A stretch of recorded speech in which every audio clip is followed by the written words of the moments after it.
भारत में शदीद बारिशों से 100 और पाकिस्तान में अब तक 50 अफराद लुक़मा अजल बन चुके हैं। पानी की सतह पहले से बुलंद हो रही है और इसके बावजूद भारत ने चनाब और रावी के बाद दरियाए सतलुज में मजीद पानी छोड़ दिया है, जिससे दरिया के अतराफ आबादियों को खतरात लाहक हो गए हैं।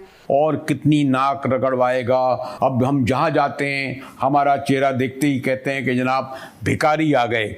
समी में कल्ब है कि आपकी मेहनत से हमसाया मुल्क को हम बहुत पीछे छोड़ेंगे और पाकिस्तान को उसका खोया मुकाम दिलवाएंगे इंशाअल्लाह। पाकिस्तान को, उसकी मईशत को उसके पैरों पर खड़ा नहीं करेंगे तब तक ये मसाइल हल नहीं होंगे और इसी तरह आपको शकोल लेके घूमते रहेंगे। और कल का भी वजीर आजम का स्टेटमेंट है जिसमें उन्होंने कहा कि मैं बाहर जाता हूँ तो लोगों की शक्लें देखता हूँ और मुझे लगता है कि वो सोच रहे हैं कि फिर से पैसे मांगने के लिए आ गया। वज़ीर-ए-आज़म शहबाज शरीफ यकीनन अपनी शर्मिंदगी का इत्राफ़ कर रहे थे, अपनी कोताही का इज़हार कर रहे थे, लेकिन आप गौर करें कि कितना बड़ा अलमिया है कि 1.3 अरब डॉलर के लिए या सऊदी 2 अरब डॉलर के लिए या 3 अरब डॉलर के, और कोई इनसे ये नहीं पूछता कि सिपेक जिसको आप पर बड़ा नाज है, जो फ़ख्र है, उसके 43.5 बिलियन डॉलर जो है, जो गेम चेंजर कहलाते थे, कहाँ गए? 25 अरब डॉलर का इन्वेस्टमेंट कहाँ गया? ये सब ये जो पिछले 10 साल में आपको मिलते रहे।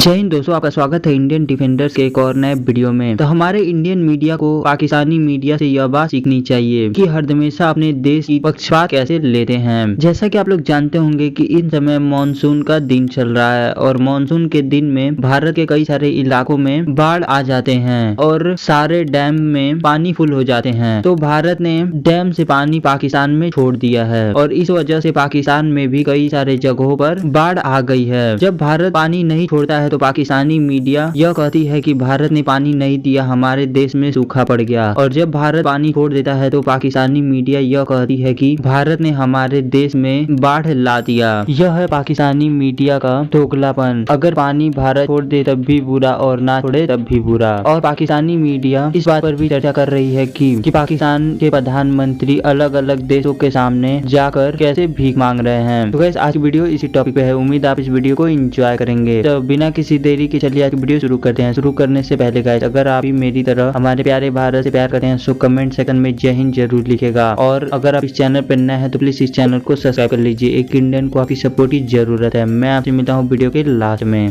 पीडीएमए के मुताबिक दरियाओं में तोगयानी की कड़ी निगरानी की जा रही है और इमदादी टीमें अलर्ट दिखाई देती हैं। लोगों को निकाला भी जा रहा है बहुत सारे इलाकों में जो फंस चुके थे।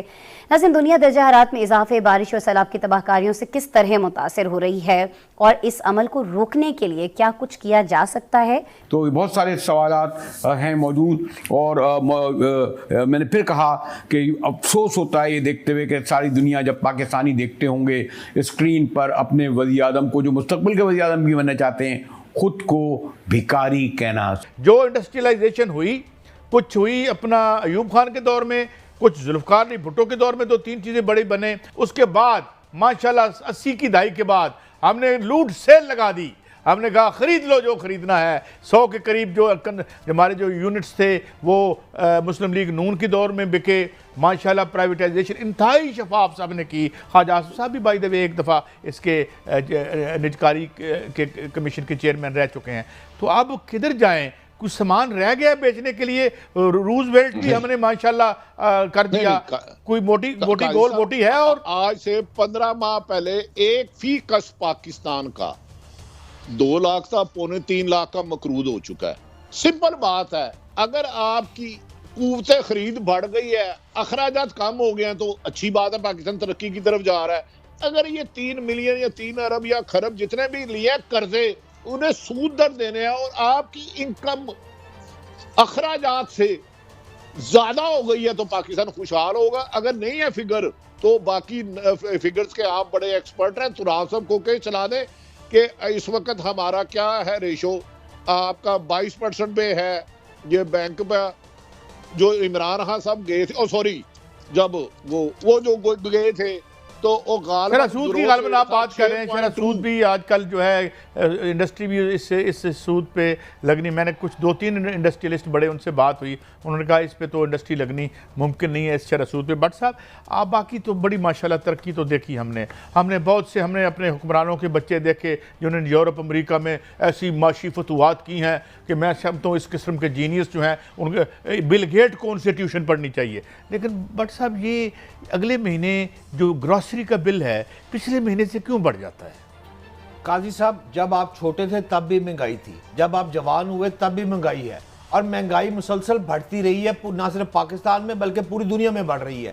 पाकिस्तान में जो IMF ने के साथ मुआहदा हुआ है, इससे किसी भी गरीब शख्स को कोई फायदा नहीं होना, ये क्लियर है, इसमें ही बहाम है ही कोई। इवन के prime minister of Pakistan Shahbaz Sharif खुद फरमा रहे हैं कि जनाब IMF से मुआहदा हो गया है, महंगाई की कोई कमी नहीं आ रही। आपने देखा होगा कि हमारे प्राइम मिनिस्टर किस बेबसी से कह रहे थे, लेकिन IMF और वर्ल्ड बैंक वालों क्या आंखें बंद करके पट्टी बांध के आते हैं?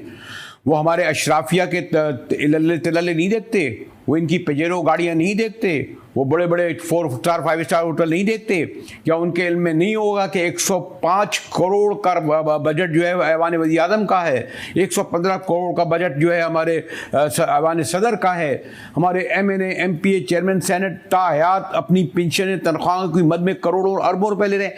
क्या इससे सब बेखबर होंगे शरीफ साहब? अपनी इस्लाह क्यों नहीं करते कि दुनिया इनको वॉच नहीं कर रही है?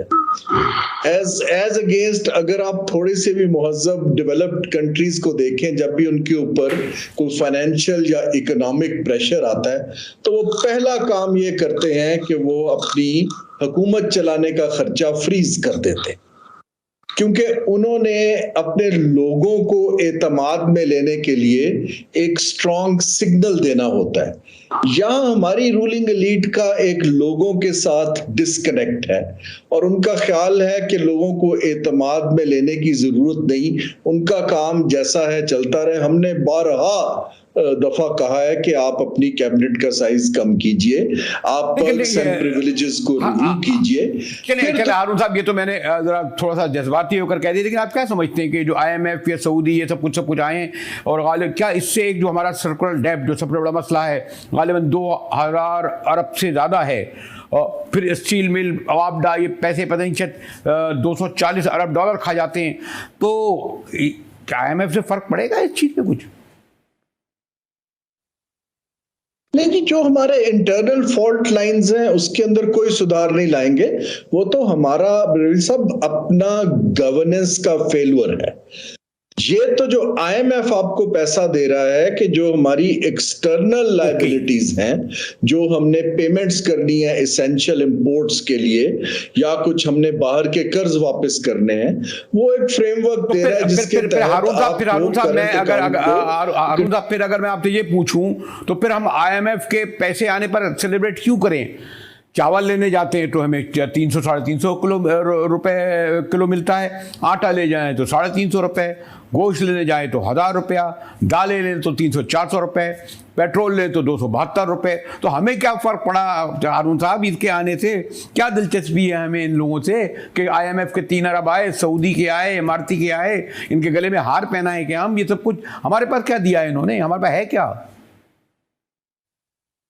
जी, एक जैसे मैंने अर्ज किया डिस्कनेक्ट है। देखिए आप अगर सीक्वेंस देखिए, जो आप बिल्कुल ठीक कह रहे हैं, इस वक्त सफेद पोश जो हमारे अवाम हैं उनकी तो कमर टूट चुकी है, कोई चांस ही नहीं है कि वो अपना लाइफस्टाइल गिराए बगैर सरवाइव कर सकें।